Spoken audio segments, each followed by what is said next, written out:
내가 하나님 말씀을 하나님의 명령대로 상고해 보면 나라는 사람이 어떤 사람인가 나 자신이 보여야 된다. 항상 제가 여러분에게 말씀드리는 것이 부분이 그겁니다. 나 자신이 어떤 사람인가 하는 것이 보이지 않으면 성경은 나에게 아무 유익이 되지 않는다. 2000년 전에 아니면 수천 년 전에 사람들이 기록한 하나의 문서에 불과한 거지 나하고는 아무 상관이 없다 하는 것을 언제나 기억해야 됩니다. 생명책에 그 이름이 기록된 사람은 항상 나 자신을 비춰보는 거울로 삼아라. 사도 바울이 훈계한 내용이 바로 그겁니다. 나에게 거울 되지 않는다면 역사적으로 하나의 지나간 사건에 불과한 거지 나하고는 아무 상관이 없다. 그렇다면 영생도 나하고는 아무 상관이 없는 거예요. 다른 사람이 그 이름이 생명책에 기록된 거하고 나하고 무슨 상관이 있습니까? 내 아버지가 어머니가 생명책에 기록된 거하고 나하고 무슨 상관이 있고 내 형제 자매가 생명책에 기록된 거하고 나하고 무슨 상관이 있고 내가 낳은 자녀가 생명책에 기록된 것과 나하고 무슨 상관이 있고 나하고 같이 사는 남편과 아내가 생명책에 기록된 것이 나하고 무슨 상관이 있습니까? 나한테 유익이 있는 것은 다른 것이 아니에요. 하나님 말씀을 상고할 때마다 읽을 때마다 하나님께서 창조하신 큰 그림 안에 하나님의 아들로서의 나의 모습이 보여야 되고 증명되어야 되고 발견되어야 된다는 거예요. 그러면 내가 가야 할 길이 어떤 길인가? 또 하나님 아버지께서 나에게 주신 사명은 어떤 사명인가? 하는 부분을 내가 올바로 깨달아야 됩니다. 사도 바울이 2000년 전에 부활하신 예수님을 통해서 부름을 받았다. 그 사도 바울 개인이 문제지 나하고 무슨 상관이 있습니까? 바로 내가 부활하신 예수님께로부터 부르심을 받고 책망받고 돌이켜서 성령 받아야 된다는 거예요. 사도 바울이 나를 닮으라 그러잖아요. 나를 닮으라. 뭘 닮으라 그랬냐? 옥에 갇힌 것, 갖가지 매 만든 것, 이런 시련 당하는 것만 빼놓고는 나를 닮으라. 왜 그렇습니까? 징계는 사람마다 다 달라요. 악행을 저지른 사람은 그만큼 징계가 무겁고 하나님의 말씀을 훈계를 통해서 깨달은 사람이 하나님의 약속을 믿고 명령에 순종한 사람은 그렇게 징계가 많지는 않지요. 사울처럼 아주 극심하지 않다는 얘기입니다. 그러니까 나 자신을 언제든지 성경을 통해서 볼 수 있어야 되는데 어느 때만 보게 되느냐? 책망받고 돌이켜서 성령 받아야 하나님 말씀을 깨닫게 될 때 내 모습을 볼 수 있음을 내가 성경을 상고하면서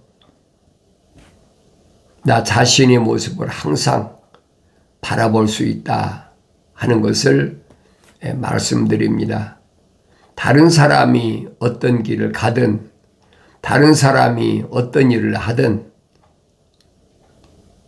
나하고는 상관이 없어요.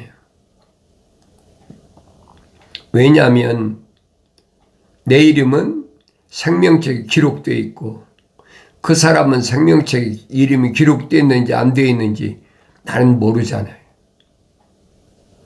또 생명책에 기록되어 있어도 맡은 사명이 다 달라요. 그러니까 다른 사람의 사명에 대하여 내가 이러고 저러고 할 아무런 난 자격이 없어요. 그건 오직 주인 대신 하나님의 아버지께서 계획하신 일이고 그 사람과 하나님의 아버지와의 관계지 나와의 관계가 아니거든요.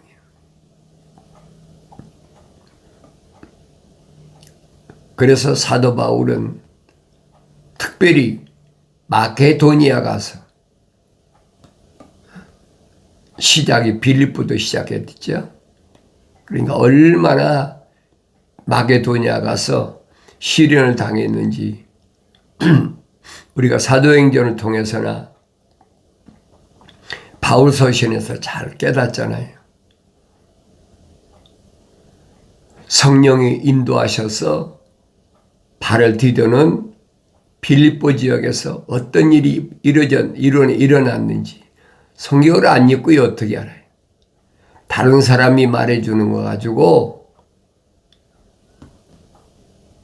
내가 올바로 깨닫는다고 생각하면 오산이. 내가 읽어야 돼. 너희는 주의 책을 찾아서 자세히 읽어보라. 이것들은 하나도 부족한 것이나 빠진 것이 없고 다 자기 짝이 있다.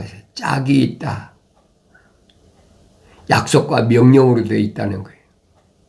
이는 하나님이 입이 명하셨고 하나님의 영이 모으셨다. 하나님이 입이 명하신 말씀은 성령이 모으셨어요.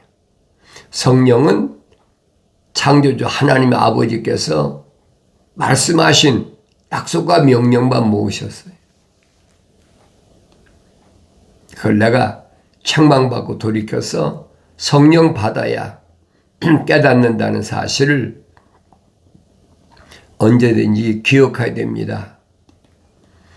우리 주 예수 그리스도 안에서 너희의 믿음의 행위와 사랑의 수고와 소망의 인내를 하나님이 곧 우리 아버지 앞에서 쉬지 않고 기억한다 그랬어요. 빌립보 지역에서 엄청난 시련을 당하고 얻어맞고 감옥에 갇히고 그렇지만은 하나님의 복음의 터전을 마련했잖아요. 그러기 위해서 성령께서 파송하셨다, 보내셨다 그 얘기. 그리고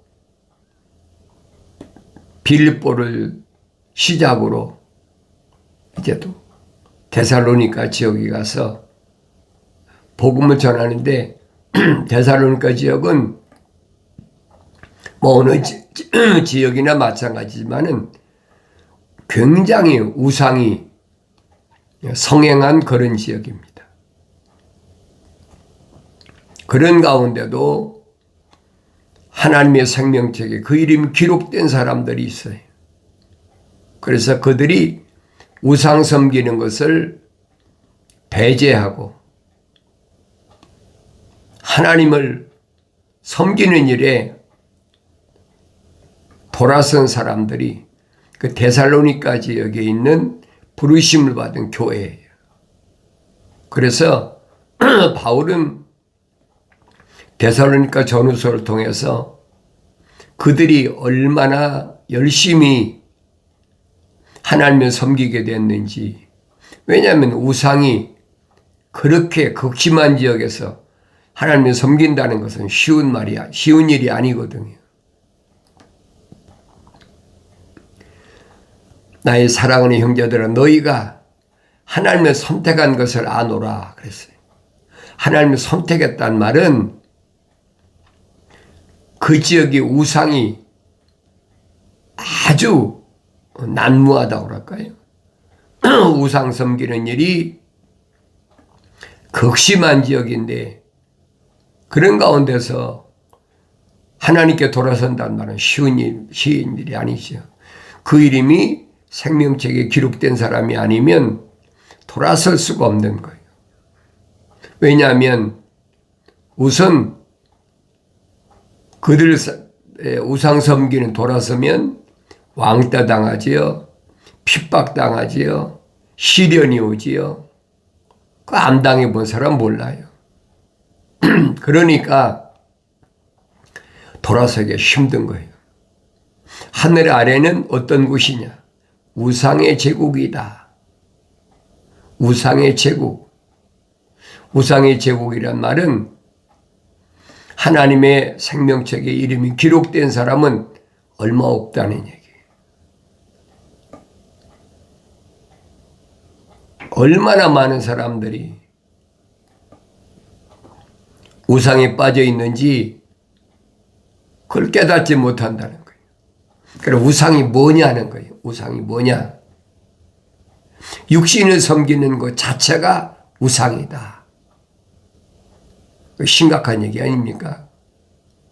그렇다면 나를 낳아준 부모가 우상이 되기도 하고 나와 같이 세상에 태어난 형제 자매 우상이 되기도 하고 내가 낳은 자녀가 우상이 되기도 하고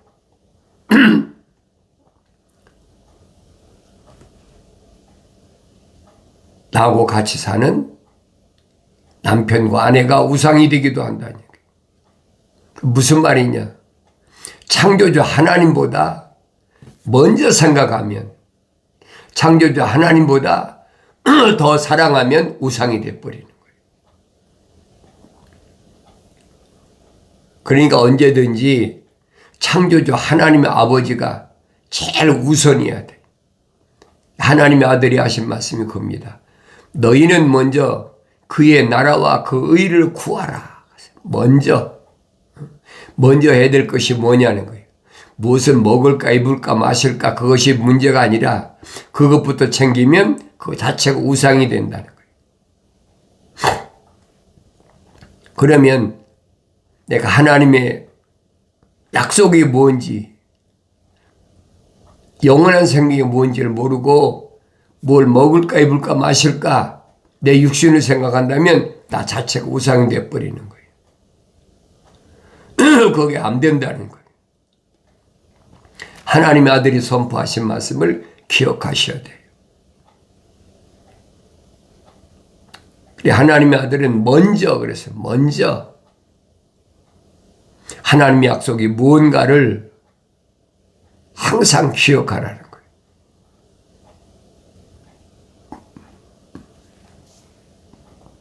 항상 내 본향, 내가 가야 할 곳, 영원한 곳, 그곳을 추구하고 그곳을 사모하고 그러려면 말씀에서 떠나면 안 되죠. 뭘 먹고 입고 마시는 것은 그건 이방인들이 타국인들이 생명책에 그 이름 기록이 안 된 사람들이 구하는 거예요.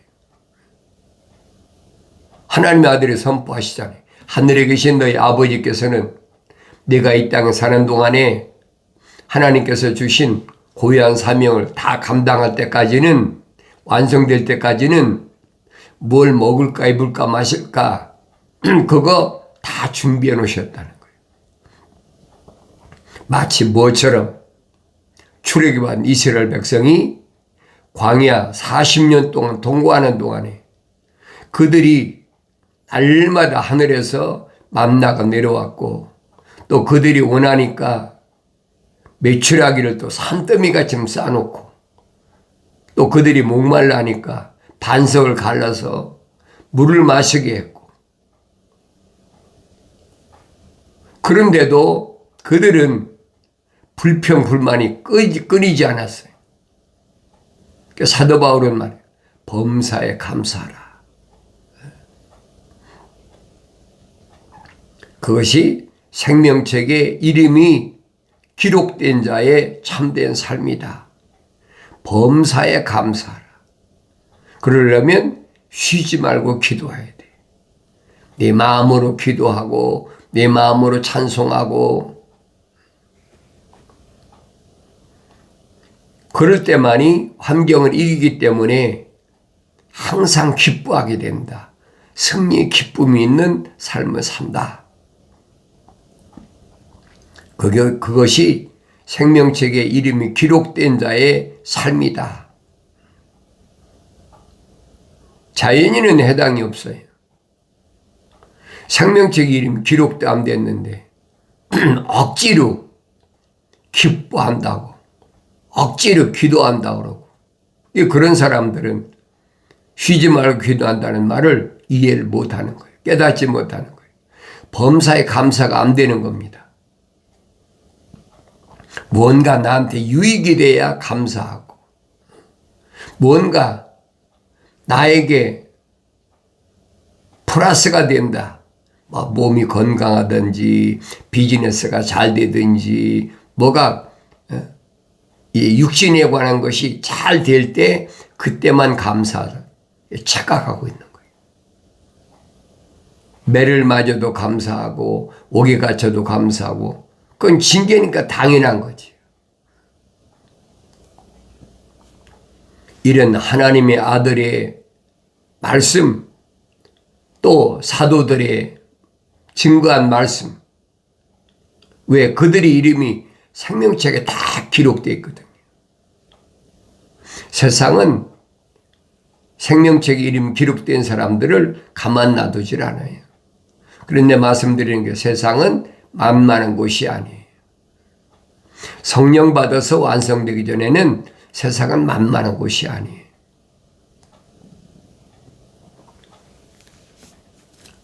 주 예수 그리스도 안에서 그렇죠?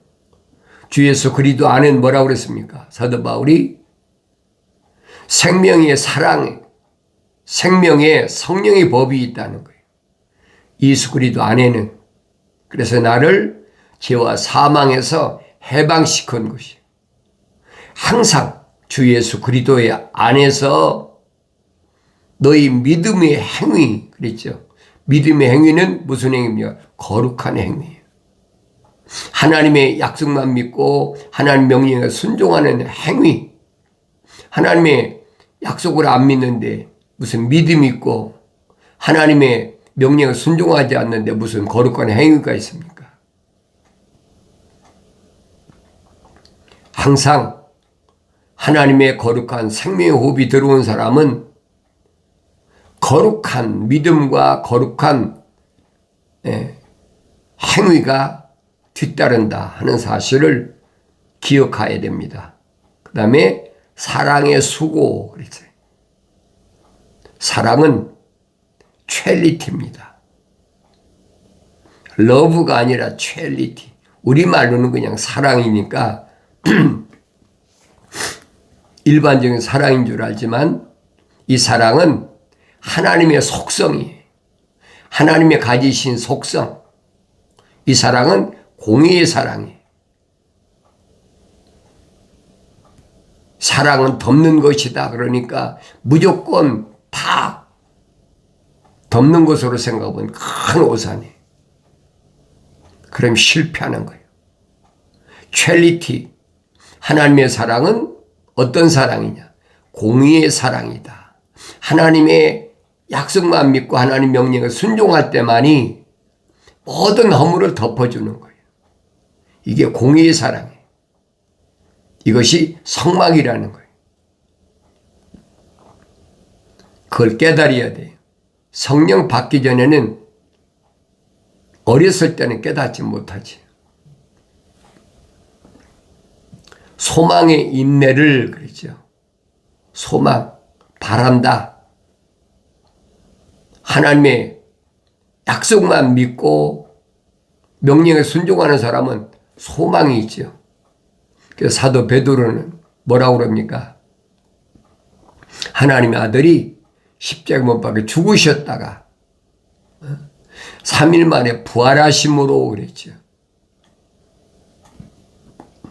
죽으신 걸로 끝난 게 아니잖아요. 3일 만에 부활하심으로 우리에게 산 소망을 주셨다 그랬어요. 이것을 거듭남이라 그래요. 산 소망. 이 소망은 인내를 가진 참는, 오래 참을 수 있는, 끝까지 참을 수 있는 소망을 가져다 준다. 이 소망은 하나님만 바라보는 겁니다. 세상 바라보는 것이 아니에요. 하늘 아래 걸 바라보는 것이 아니에요. 하늘 위에 것, 내 아버지 집을 바라보는 겁니다. 그래서 세상이 흉흉할 때, 요즘 뭐 그런 게 많잖아요. 기후변화다, 이상기온이다, 뭐 전쟁이다, 뭐 얼마나 시끄럽습니까? 이럴 때 하늘 아래 걸 바라보지 말고 하늘 위에 걸 바라보라.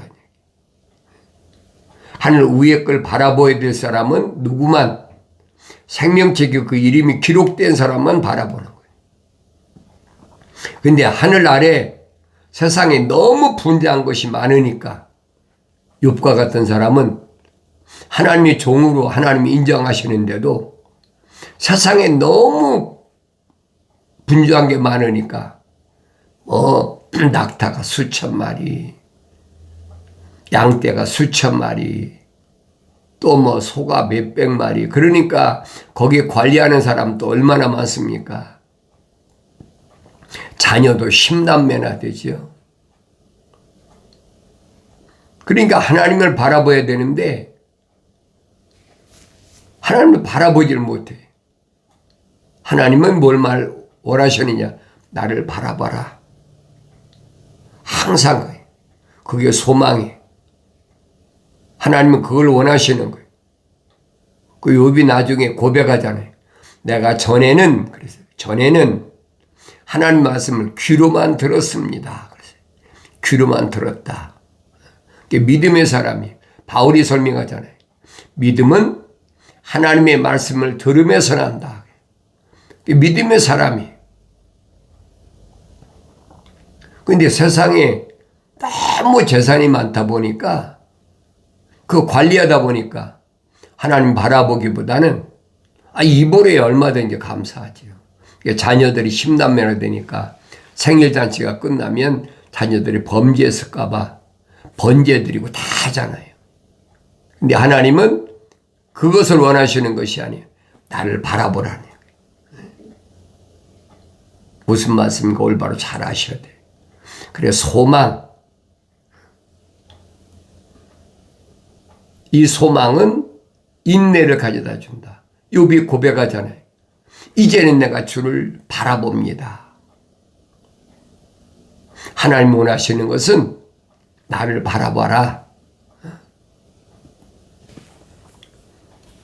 그 말을 올바로 깨달으려면 성령 받아야 깨달았어요. 성령 받고도 성장해야죠. 어린아이 때는 안 와요. 어머니 젖만 찾고 배고프니까 젖만 빠는 거지. 그런데 이제 조금 성장하면 어머니 얼굴도 익히고 자기 아버지 얼굴도 익히고 성장해야 돼. 갓난 아기들로서 순수한 말씀의 젖을 사모하라.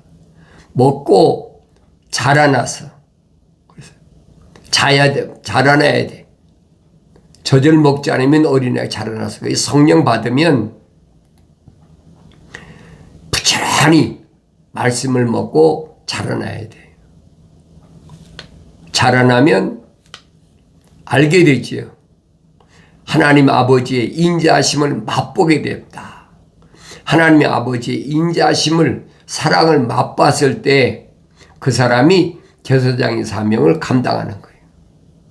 그러면 모든 악의를 버리고 속임수를 버리고 위선을 버리고 시기를 버리고 비방하는 걸 버리고 성장하는 거예요.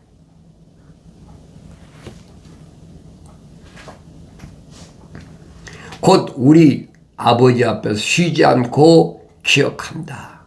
기억한다는 말은 기도한다는 거예요.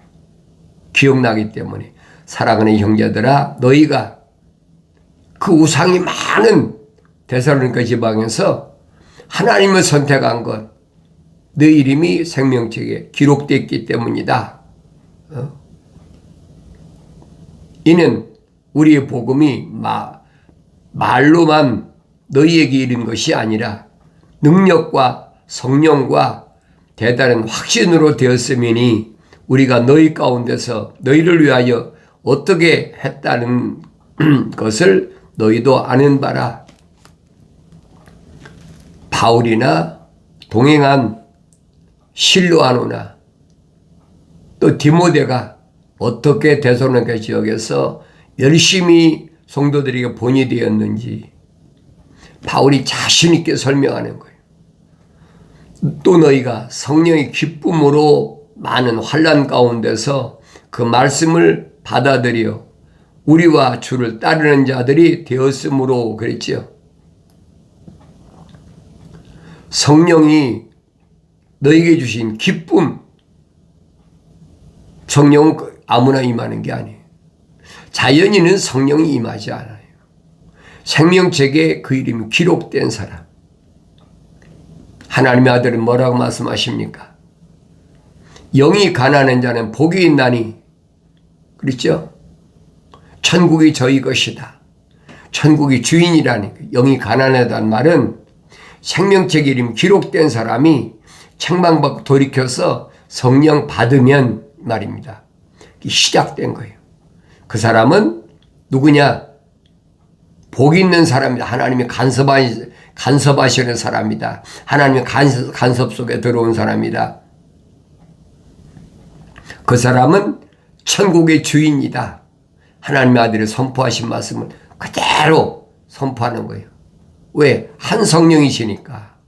한 하나님의 말씀이니까. 너희가 성령의 기쁨으로 말미암아 많은 환난 가운데서도 그 말씀을 받아들여 그랬죠. 그 데살로니가 지방이 얼마나 환난이 심했는지 단적으로 말해주고 있잖아요. 가만 놔두질 않아요. 우상이 가득한 곳에서 생명책의 이름이 기록된 사람들이 하나님을 선택하는데 가만 놔두겠습니까? 사사건건 시비하고 물고 늘어지고 그게 세상이란 말이에요. 그런 가운데서도 그 말씀을 받아들여 그랬죠. 하나님의 약속이 뭔지 하나님의 명령이 뭔지를 받아들였단 말이에요. 영접했다, 받아들였다 말입니다. 우리와 주를 따르는 자들이 되었다. 오늘도 똑같아요. 2000년 전에만 그런 것이 아닙니다, 여러분.